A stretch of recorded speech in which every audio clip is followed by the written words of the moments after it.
secrets unfold. Ink and paper stories so bold. Chilling chapter nights so cold. Grab a book, let's face our fear. In the night the thrill is near. Spooky regions find they sear. Join us now, the flag is clear.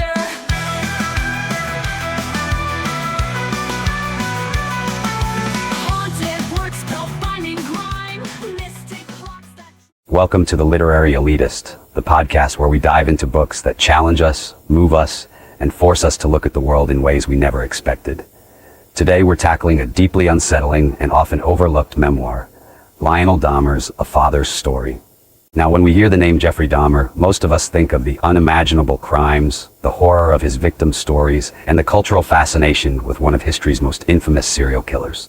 But how often do we stop to consider the family he left behind? What happens to the parents, the siblings, the people who are tied to these killers?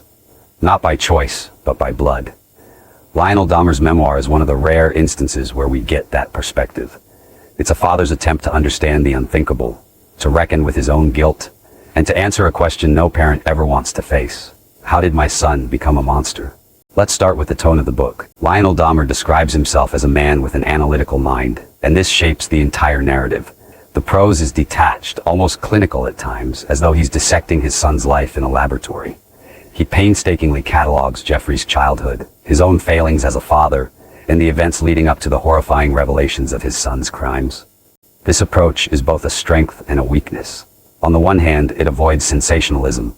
Lionel isn't trying to capitalize on his son's notoriety. There's no salacious detail, no attempt to turn tragedy into spectacle. Instead, he offers a raw, straightforward account of events. But on the other hand, this detachment creates a barrier. It's hard to feel the depth of Lionel's grief or guilt when the writing feels so cold, so calculated. But make no mistake, this is an important book. When we think about the fallout from a serial killer's crimes, we often focus on the victims and their families, as we absolutely should. But the families of the perpetrators are left to pick up their own pieces. They're often turned into pariahs, shunned for crimes they didn't commit, but are forever associated with. Lionel Dahmer's memoir is a rare window into that experience. And let's be clear, this isn't a father trying to exonerate himself or his son. Far from it. If anything, Lionel is painfully honest about his own failings.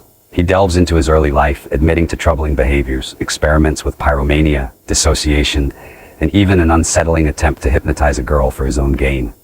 He sees these as echoes of the darkness that later consumed his son, and he's unflinching in examining the genetic and environmental factors that may have contributed to Jeffrey's actions. Then there's Joyce Dahmer, Jeffrey's mother.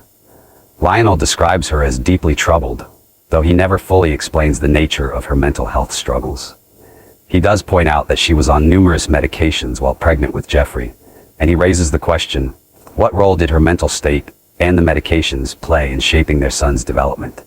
It's clear that Lionel feels an overwhelming sense of guilt. He's haunted by the belief that his genes, his parenting, or his inability to recognize the warning signs somehow made him complicit in Jeffrey's crimes. And while his writing doesn't always convey this emotion directly, it's there, lurking between the lines. Now let's talk about the structure of the book. It's not what you'd call a literary masterpiece. The writing can feel dry, even tedious at times. Lionel's analytical approach makes it hard to connect with him on an emotional level. And yet, this detachment is what makes the book so unique. He isn't trying to evoke pity or sympathy. He's simply telling his story. The story of a father trying to make sense of the incomprehensible. One of the most striking things about A Father's Story is its refusal to sensationalize. Lionel doesn't dwell on the gory details of Jeffrey's crimes. Instead, he focuses on the quieter, more insidious moments. Jeffrey's growing isolation, his inability to form meaningful connections, and the subtle warning signs that, in hindsight, seem so glaringly obvious. So, where does this leave us as readers? A Father's Story is not an easy book to read.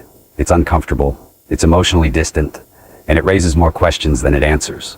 But it's also an essential piece of the puzzle.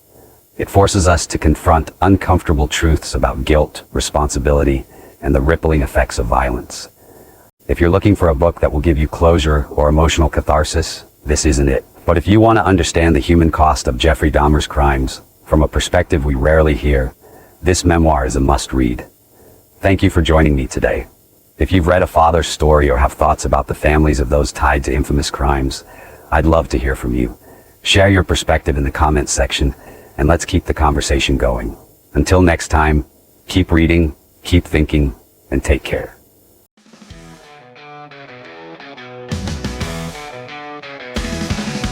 Whispers in the night, shadows crawl, pages turning tales of the macabre. Fear and wonder we devour it all. Dive into darkness, hearts beat hard.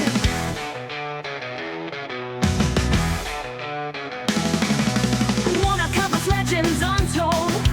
Ghosts and monsters, secrets unfold. Ink and paper stories so bold. Chilling trapped the nights